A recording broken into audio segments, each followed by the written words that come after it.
Salut et bienvenue dans ce nouveau chapitre dans lequel nous allons voir notre position par rapport à la batterie.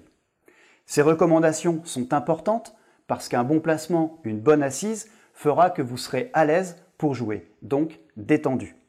Ça vous permettra de vous concentrer uniquement sur les exercices et sur la qualité d'exécution. Vous pourrez donc travailler plus longtemps et plus efficacement. Le premier conseil que je peux vous donner, c'est procurez-vous un siège assez confortable avec une assise conséquente. D'une part, vous ménagerez votre dos et d'autre part, vous aurez envie d'y rester et de travailler votre batterie. Deuxième point, la hauteur de l'assise. Réglez votre siège de façon à former un angle droit, un angle de 90 degrés entre votre cuisse et votre jambe, une fois les pieds posés sur les pédales. Évitez de vous installer trop haut ou trop bas, ce qui pourrait créer des tensions au niveau du dos ou des articulations.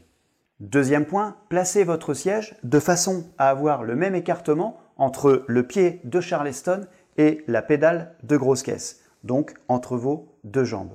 Le repère étant la caisse claire qui vient se placer au milieu. Dans cet exemple, le pied de Charleston est trop écarté par rapport à la caisse claire. Pareil pour la profondeur, l'une ou l'autre jambe ne doivent pas s'allonger ou s'étirer pour pouvoir jouer la pédale. C'est donc le placement du pied de Charleston qu'on place après la grosse caisse, confère la vidéo comment installer sa batterie, qui conditionne cette symétrie. Donc si la symétrie n'est pas respectée, on déplace son pied de Charleston. La distance de votre siège par rapport à la batterie doit vous permettre de jouer vos tomes confortablement, comme ça, sans avoir à tendre les bras et à jouer en bout de course. Chaque élément de votre batterie doit être accessible, sans que vous ayez à produire d'efforts particuliers.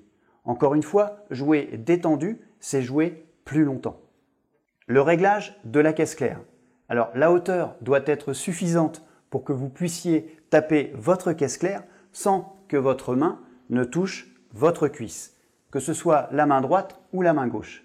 Elle ne doit pas être non plus réglée trop haute, sinon vous allez taper systématiquement le cercle avant la peau, ou alors vous allez être obligé de casser votre poignet pour taper pleine peau.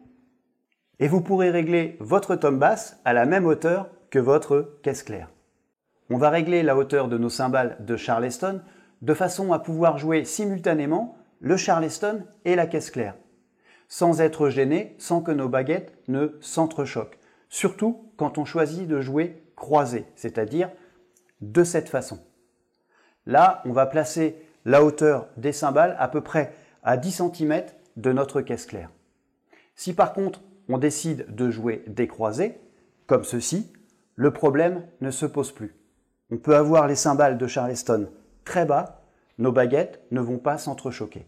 Concernant les tomes, on va faire en sorte que le tome alto soit assez proche de la caisse claire, mais on va faire attention aussi qu'il ne la touche pas.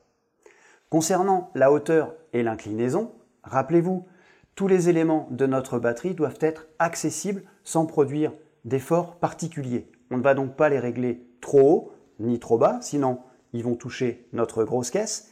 Et pareil pour l'inclinaison. Jouer avec des tomes à plat, c'est profiter de l'inertie de la baguette. Donc, mettre à profit notre travail de la technique.